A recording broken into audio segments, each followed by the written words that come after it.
Hola amigos, me llamo Madison. Sé que la historia que voy a contarles ahora es muy controversial. Cosas como estas están muy lejos de lo normal y mis padres y yo somos conscientes de lo terrible que puede sonar. Pero todo esto ocurrió de verdad. Todo comenzó cuando conocí a un chico en Instagram.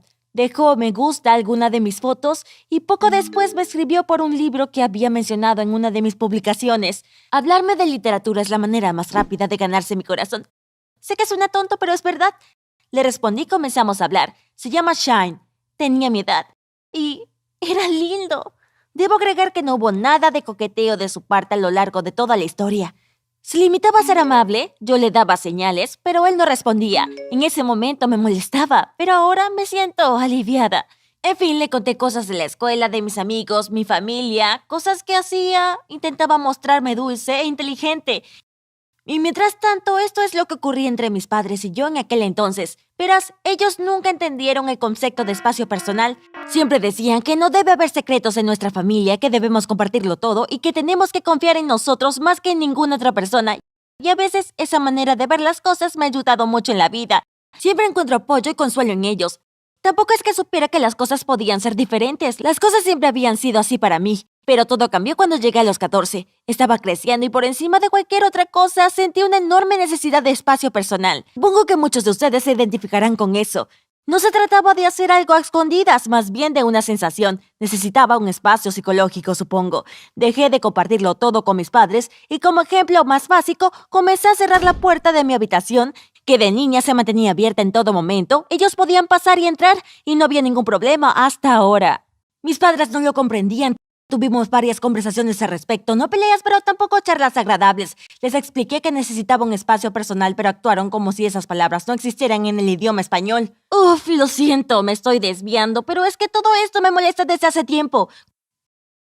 Como decía Shen y yo comenzamos a mensajearnos, no respondía de inmediato como mis otros amigos. A veces tardaba horas enteras, pero no me importaba, se parecía tanto a mí. Todo lo que decía era muy adecuado, como si supiera exactamente cómo ganarse mi confianza. Ni siquiera noté el momento en que comencé a contarle todo acerca de mi vida. Generalmente necesito más tiempo para volverme cercana con alguien. Todo iba perfecto. Sean vivía en otra ciudad y nunca hablamos sobre conocernos, pero comencé a pensar en él todo el tiempo. Y sé que esto es una locura, pero ocurrió en solo una semana. Después desapareció. Sí, me escuchaste. Dejó de escribirme. Se desvaneció. Quedé devastada. ¿Acaso soy tan fea y aburrida y es imposible hablar conmigo más que unos días? No me lo esperaba para nada. No parecía harto de mí. Mientras más lo pensaba, más complicada se ponía la cosa. Nunca me había sentido tan mal en mi vida. Entré a su cuenta todos los días, pero no había cambios.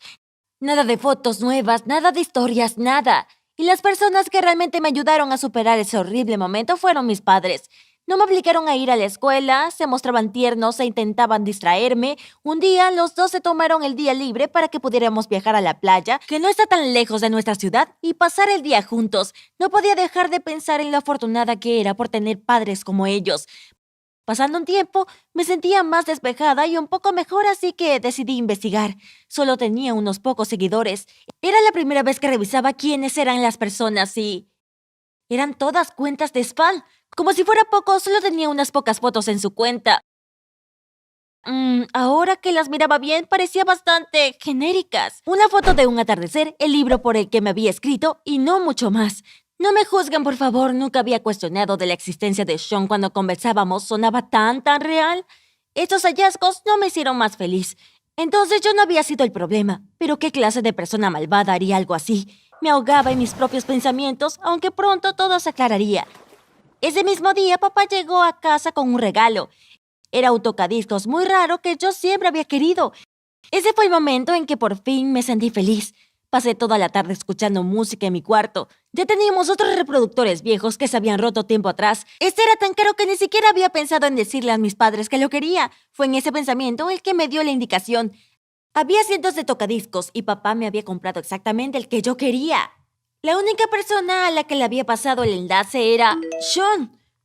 Todo el rompecabezas se armó frente a mí. No tenía otra evidencia, pero la sola idea era tan impactante que me puse como loca. Corrí llorando y gritando al cuarto de mis padres. Los desperté y les exigí una explicación.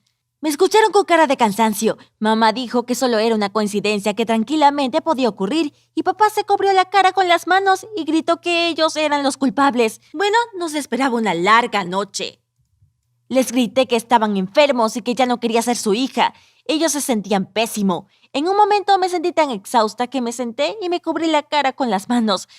Fue entonces cuando ellos comenzaron a hablar. Resulta que cuando mi punto de vista sobre el espacio personal cambió, ellos entraron en pánico, no entendían lo que ocurría, así que asumieron lo peor, como que tenía algo que ocultar, algo terrible por supuesto. Y aún no puedo creerlo, pero idearon un plan, crearon una cuenta falsa y me escribieron en nombre de otro adolescente. Ya saben el resto. A medida que avanzó la semana, se sintieron peor y peor. Los notaba avergonzados y disgustados. Mi papá me dijo más tarde que no pensaban que sería tan terrible cuando comenzaron a hacerlo. La única salida que se les ocurrió fue dejar de escribirme y desaparecer. Y luego, cuando vieron lo mal que me sentía, intentaron corregir sus propios errores, pero las cosas no mejoraron. El tocadiscos fue un acto de desesperación. Papá no sabía que era tan difícil de encontrar, así que no asumió que la evidencia llevaría a ellos. Después de haber descubierto todo eso, no les hablé por varios días. Solo iba a casa a dormir, mientras buscaba opciones para mudarme. Pero después de todo, estaban muy arrepentidos y se dieron cuenta de que había sido un error. Y todos cometemos errores. Creo que esta historia cambió su manera de ver las cosas y ahora estamos bien. Muchas gracias por escucharme. Si alguna vez te ocurrió una historia de cuentas falsas, por favor, compártela en los comentarios. Y suscríbete, así es la vida, para más videos.